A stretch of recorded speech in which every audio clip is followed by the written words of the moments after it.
Corrigé du TP, de l'information génétique à la protéine, deuxième partie, la traduction. Les gènes codant pour les protéines sont présents dans la molécule d'ADN, qui est codée en nucléotides. La synthèse des protéines nécessite la transcription d'un gène en une molécule d'ARN messager, elle aussi codée en nucléotides. Cet ARN messager doit ensuite être décodé par un complexe enzymatique et traduit en une séquence ordonnée d'acides aminés. Ce TP a pour but de répondre à la problématique suivante: comment les protéines sont-elles fabriquées à partir de l'ARN messager? La première activité consistait à mettre en évidence le complexe enzymatique réalisant la traduction. Dans une cellule, la synthèse des molécules se fait au niveau de compartiments cellulaires appelés réticulums. Ce sont ces sacs allongés que l'on voit ici. Il en existe de deux types: le réticulum granuleux, où se déroule la synthèse des protéines, et le réticulum lisse, où sont assemblés les lipides. On constate que les ribosomes sont présents au niveau du réticulum granuleux, alors qu'ils sont absents du réticulum lisse. On peut donc faire l'hypothèse que ces ribosomes jouent un rôle dans la synthèse des protéines. Une observation au microscope électronique d'un ARN messager en cours de traduction apporte des arguments en faveur de cette hypothèse, car on y observe, positionnés sur l'ARN messager, des ribosomes, que l'on peut retrouver ici associés à des protéines en cours de traduction. On cherche à identifier le système de codage. L'ARN messager étant libre dans le cytoplasme, la traduction en théorie peut se faire dans les deux sens, à partir des deux extrémités de l'ARN messager. Ce qui aboutit en théorie à un sens de traduction de gauche à droite ou un sens de traduction de droite à gauche. On cherche à mettre en évidence le sens de la traduction en utilisant le logiciel Anagen. Une manipulation possible est de traduire une molécule d'ARN messager codant pour une protéine connue, soit dans le sens gauche-droite, soit dans le sens droite-gauche, et de comparer le résultat avec la séquence peptidique de cette protéine. La séquence peptidique connue est ici le témoin.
Donc ainsi, la traduction de l'ARN messager est unidirectionnelle, avec comme nucléotide de départ le nucléotide AUG.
Donc il faut retenir de cette activité que dans l'ARN messager, chaque acide aminé est codé par un triplet de nucléotides que l'on appelle un codon.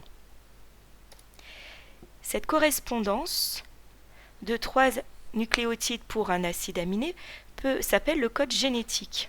Ici, il est représenté sous forme d'un diagramme circulaire que l'on lit du centre vers la périphérie. Par exemple, le codon UUU correspond à l'acide aminé phénylalanine. Le codon UUC correspond lui aussi à ce même acide aminé. On peut ainsi constater qu'un acide aminé est presque toujours codé par plusieurs codons différents. Par exemple, l'arginine, 4 codons différents, CGU, CGC, CGA et CGG. Seule la méthionine est codée par un seul codon qui est AUG. On constate par ailleurs l'existence de 3 codons particuliers, UAA, UAG qui correspondent à un codon stop, ou UGA qui correspond lui aussi à un codon stop. Ces 3 formules, donc UAA, UAG et UGA, ne correspondent pas à des acides aminés.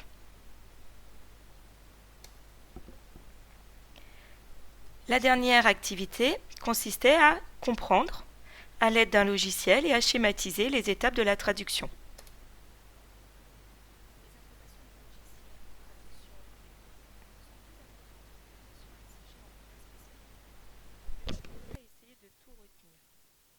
Cependant, ces informations sont importantes pour vous permettre de bien comprendre comment fonctionne la traduction. La synthèse des protéines est réalisée par les ribosomes qui sont formés de 2 sous-unités, une petite sous-unité et une grande sous-unité qui contient des cavités qui forment un espace à l'intérieur de la grande sous-unité. Dans le cytoplasme, les acides aminés qui seront utilisés pour former la protéine ne sont pas libres, mais ils sont fixés à de petites molécules d'ARN avec cette forme bizarre que l'on appelle les ARN de transfert. En fait, ce qu'il est important de retenir, c'est que l'ARN de transfert porte à une de ses extrémités un acide aminé et à l'opposé, il y a ce qu'on appelle un anticodon, c'est-à-dire un triplet de 3 nucléotides qui sont complémentaires du codon signifiant l'acide aminé. Donc par exemple, ici, le codon complémentaire c'est AUG, la méthionine est codée par AUG. La notion d'ARN de transfert n'est pas exigible en première spécialité SVT.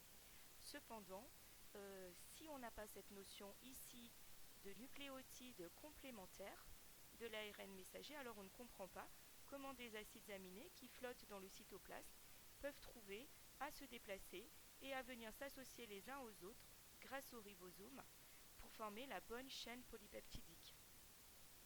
Et bien sûr, la synthèse d'une protéine nécessite aussi un ARN messager portant l'information codant pour cette protéine. La traduction à la loupe. La traduction commence toujours au niveau d'un codon AUG, que l'on appelle un codon initiateur. La petite sous-unité du ribosome vient se fixer au niveau de l'ARN messager.